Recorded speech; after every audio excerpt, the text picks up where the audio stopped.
Come back, old ones. Yog Sothoth! Yog Sothoth, all-knowing, all-seeing, terrifying god from the Cthulhu mythos, explored. What is it that we should fear most? Some people would say that death is the most fearsome thing that exists.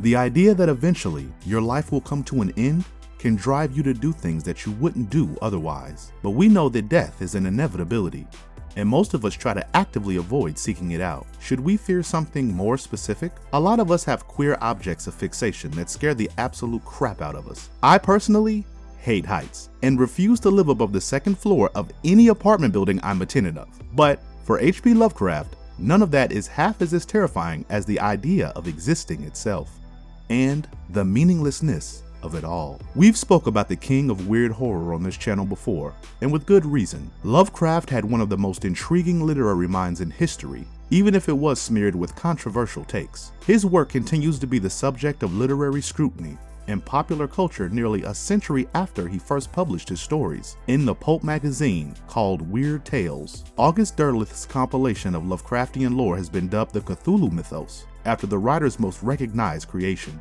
But Lovecraft himself referred to his works as part of the greater Yog Sothothery, the namesake of the subject of this video. He was conceived as part of his unpublished 1927 short novel, The Case of Charles Dexter Ward, which would be released posthumously by Weird Tales. Its first appearance was in Lovecraft's seminal short story, The Dunwich Horror, published in 1929, where he played the role of its primary antagonist. And if you've read that story, you know exactly how malevolent the lurker of At the Threshold can be. Let's take a look at this all-knowing, all-seeing, terrifying outer god of the Cthulhu mythos. This is Yog Sothoth, explored. Before we go into our explanation, we have a very small request.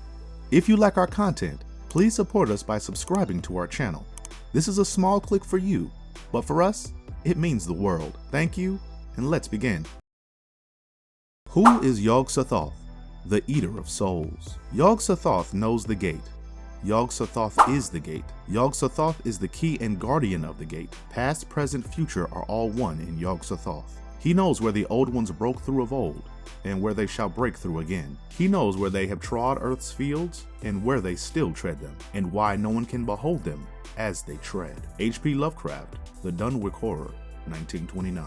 The Tree of Life is an ancient diagram that has been employed by mystics as far back as 9th century BC Assyria. It was this esoteric structure that certain Jewish Kabbalists used to describe the 10 emanations known as the Sephiroth, attributes through which Ein Sof reveals its infinite wisdom to a Kabbalist, as it continuously creates both the physical realm and the chain of higher metaphysical realms. But as scientist Isaac Newton's experiments revealed centuries later, life is based around the very concept of polarity. For every action, there is an equal and opposite reaction. And for all the good in this universe, there must exist the evil also to create some form of balance. In the Urianic Kabbalah and Hermetic Kabbalah, there exists an opposing interpretation that represents all that is evil and impure in the eyes of the Jewish faith. This interpretation chooses to organize itself in the form of concentric circles, much like the Tree of Life. But where the Sephiroth aims to enlighten individuals, the Qliphoth seems to hoard that divine knowledge for itself, thus going against the very grain of Kabbalist mysticism. It is possible that this representation of malevolence inspired Lovecraft to create Yog Sothoth, as speculated upon by Daniel Harms and John Wisdom Gauntz III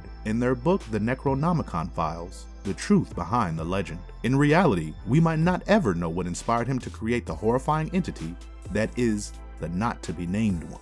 To call Yog Sothoth unfathomable would be an understatement, even by Lovecraftian standards. In fact, we'll let the man himself explain to you just how cosmic the scope of his existence is. It was all in one, and one in all, of limitless beings and self, not merely a thing of one space-time continuum, but allied to the ultimate animating essence of existence's whole unbounded sweep, the last utter sweep which has no confines, and which outreaches fancy and mathematic alike. It was perhaps that which certain secret cults of Earth have whispered of as Yog Sothoth, and which has been a deity under other names, that which the crustaceans of Yoggoth worship as the Beyond One, and which the vaporous brains of the Spiral Nebula know by an untranslatable sign. Lovecraft and E. Hoffman Price, Through the Gates of the Silver Key. This outer god is the very embodiment of the space-time continuum.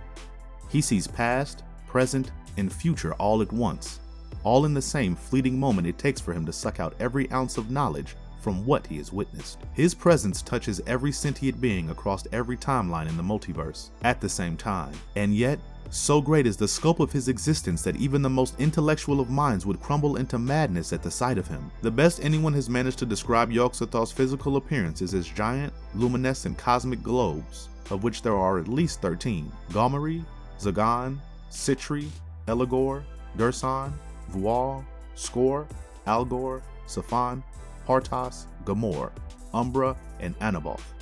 These spheres manifest themselves to his beholder in a constant state of transmutation, merging, growing tendrils and eyes, and breaking apart all in one instant. Though this is of course a description contingent on the witness's sanity. Yog Sothoth is, for all intents and purposes, one of the most powerful outer gods to ever exist, second perhaps only to the ancient cosmic existence that is Azathoth. Over the millennia, several have sought knowledge from the one who knows it all, but every last one of them has since descended into lunacy. Even the members of Yog Sothoth's ever faithful followers from the cult. Though he has been locked outside of the universe we exist in, he is ever so vigilant, and is always influencing events taking place in it from his perch atop the cosmos as the key and the gate that will open your eyes as to what lays beyond existence as you understand it. To please Yog Sothoth could mean everlasting knowledge, an ecstasy unlike you've ever known before, but cross him and you will feel the unleashed extent of his primordial mirth, much like many of the characters that populate Lovecraft stories.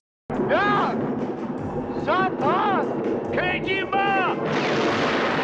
Yog Sothoth invocations and appearances. Yaing Ya, Yog Sothoth, Heril Geb, Fa'a Throdog, Uwa. These are the words that first invoke the faceless terror of the being we know as Yog Sothoth, though they wouldn't be published until 1941. The case of Charles Dexter Ward is a spine-chilling one, not just because of his fate, but its terrifying aftermath. Dr. Marinus Bicknell Willett was visiting his institutionalized patient's hometown in search of him. After he escaped the asylum he was admitted to, what he found was something much worse than a mentally challenged person holed up in his childhood home. In fact, it wasn't even the person he thought he knew. James Kerwin was the great-great-great-grandfather of Charles Dexter Ward, and also the man who was currently posing as him, thanks to his resurrection at the altar of the great Yog Sothoth. Being an omnipotent, omniscient god, the opener of the way had the power to bring a deceased spirit back to the realm of the living, provided their essential salts were used in accordance with the incantation we mentioned above. Charles Dexter Ward was unfortunate enough to be the descendant cursed with the task of bringing him back to life.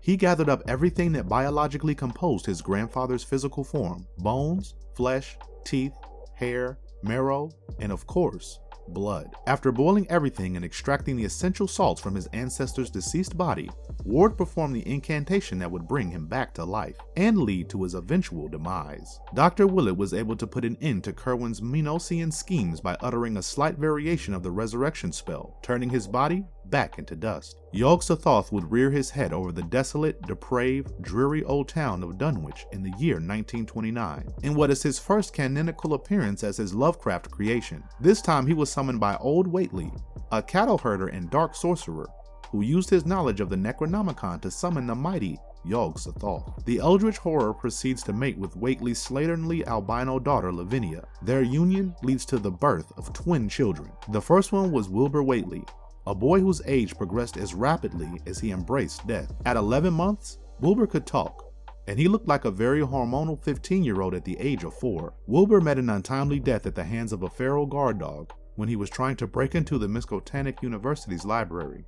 Sadly for the town of Dunwich, he was the only thing standing between it and its horrors. Wilbur's twin brother would be the being that men would call the Dunwich Abomination, an invisible monstrosity who was so horrifying to look at, a split-second glance drove one of Henry Armitage's crewmates insane. Armitage was able to bring Yog Sothoth's offspring to a stop before he summoned his father for help, and many of Dunwich's residents were looking for new pastures the very next day. It is believed that the entity that drove geologist William Dyer's crewmate Danforth insane after their mysterious expedition to Antarctica was none other than Yog Sothoth himself, who manifested as a mass of writhing tentacles engulfing the ancient city of the Elder Gods. Rudolph Carter had once ventured into the realm of the Outer Gods during his dalliance with Nyarlathotep in the dream quest of unknown Kadath, but by the time Lovecraft wrote The Silver Key, Carter seemed to have lost his pair and was unable to enter his strange haunts once again. A 30-year-old Carter, disillusioned with life as a practical man who did everything society demanded of him,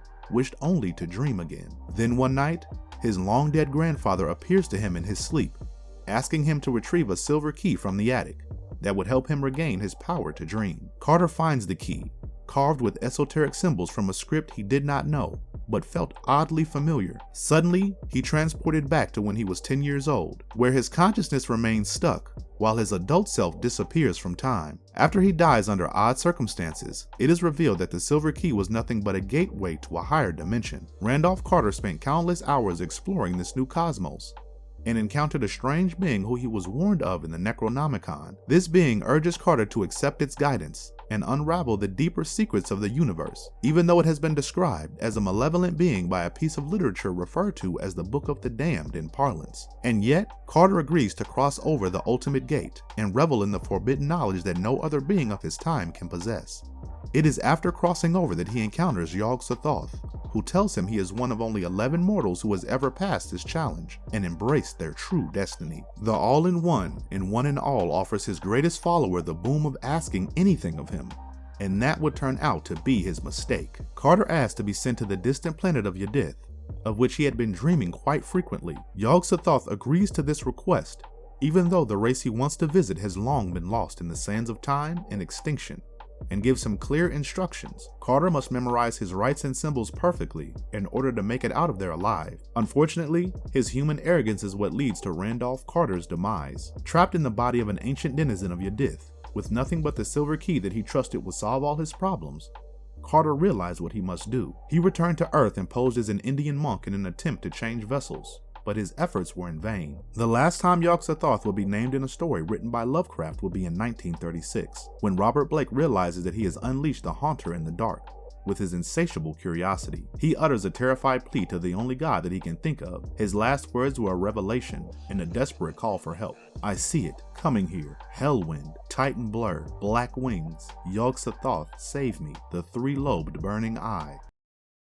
Yog Sothoth's surreal and sickening family tree. It is said that everything that we know to be the universe actually exists within the dreams of the idiot blind god known as Azathoth, who slumbers churning at the center of infinity to the tune of daemon flutes. From this eldritch mass of ethereal creation sprang forth three entities: the faceless god Nyarlathotep, the void-like entity known as the Darkness, and Yog Sothoth, the all-seeing, all-knowing one. The lurker at the threshold takes his sibling's offspring, Shub-Niggurath, as his mate. The black goat of the woods, with 1,000 young, was worshipped across depraved religious sects and occult societies across the cosmos as a perverse fertility goddess, whom Lovecraft viewed in the vein of Astarte. As revealed in his ghost-written novella, The Mound, Yog Sothoth would sire thousands of progeny through his consort, which included the twin blasphemies known as Nug and Yeb.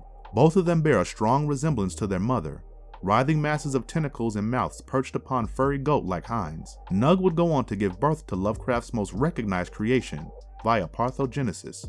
He is in fact the father of Cthulhu. Yeb would give birth to Sethogua, the toad-like entity who would come to be known as the Sleeper Nakai. Yog Sothoth is also the father of Wilbur Whately and the Dunwick Abomination through his unholy union with Lavina Whately, making him the progenitor of monsters both divine and mortal. And that concludes the surprisingly gruesome family tree section of this video.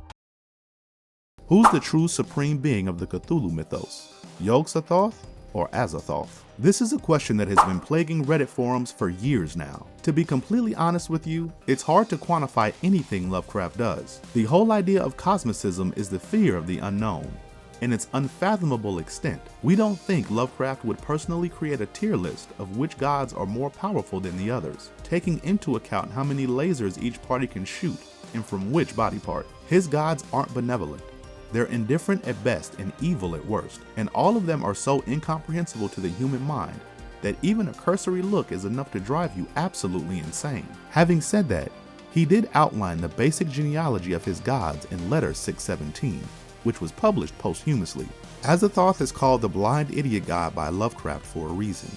He is the creator of the multiverse, the alien construct whose dreams we live in. Should Azathoth ever wake up, we will cease to exist in the blink of an eye. That isn't the case with Yog Sothoth, though you can argue that the effects of his actions have far more damaging consequences. Being the literal embodiment of space and time in Lovecraft's mythos, he is aware of everything and has used mortals as pawns in the past. He is one of the only outer gods, beside Nyarlathotep, to show any resemblance of sentient intelligence. He also exists outside of the normal universe, which can mean anything honestly.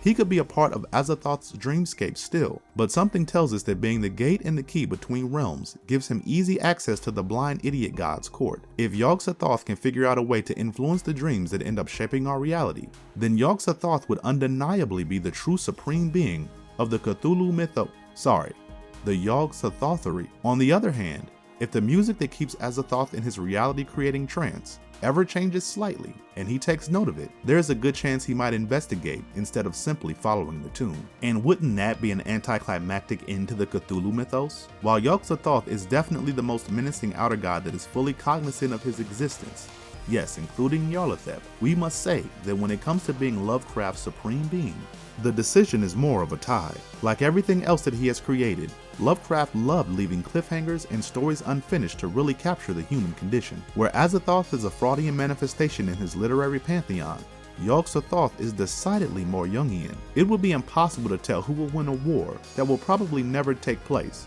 But if we had to hedge our bets, we'd say Yog Sothoth is more significant to Lovecraftian lore, solely for the fact that he is a deity that Lovecraft seemed to love to highlight. So yes, canonically, Azathoth is the supreme being of the Cthulhu mythos. But given his position in the universe and the powers that he possesses, Yog Sothoth is a close second, if not equal to the blind idiot god himself. Here's hoping those flute players can keep up with the good work for all of time. Yog Sothoth has been referenced in multiple forms of media. The Lurker at the Threshold has been one of the more adapted characters from Lovecraft's pantheon. In the British sci-fi television program Doctor Who, Yog Sothoth appears as the Great Intelligence. The former military strategist of the Great Old Ones were the equivalent of the Time Lords in a previous universe, escaped to the Doctor's universe, seeking shelter when his universe ended. In the process, Yog Sothoth discovered that it had gained godlike powers and decided to put its plans in motion it had only been able to simulate before. It launched a universal crusade and undertook millions of campaigns against inhabitant planets using conquered races to bolster its forces. The major difference between this depiction and Lovecraft's Yog Sothoth is that the former is portrayed as deliberately petty and evil, whereas Lovecraft's Yog Sothoth does what he does to satisfy his own whims. Yog Sothoth also shows up in the video game Fate Grand Order, where he possesses Abigail's body and starts wrecking shop until it is stopped by the sorceress Circe. Yog Sothoth is one of the many Lovecraftian creations who has found a home in the pages of Marvel Comics, where he retains his role as an outer god, albeit with a bit more illustrative impact.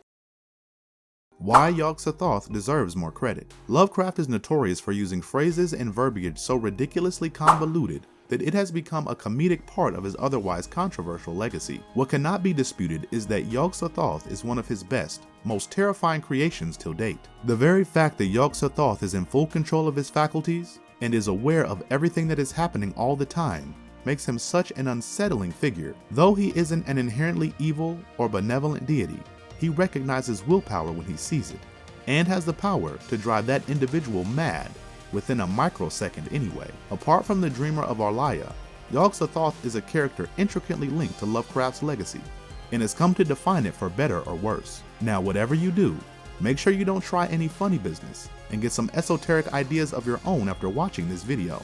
You should know by now, it never ends well for anyone, especially the protagonist, aka you. And if you liked our content, don't forget to leave a like and subscribe to us if you haven't already.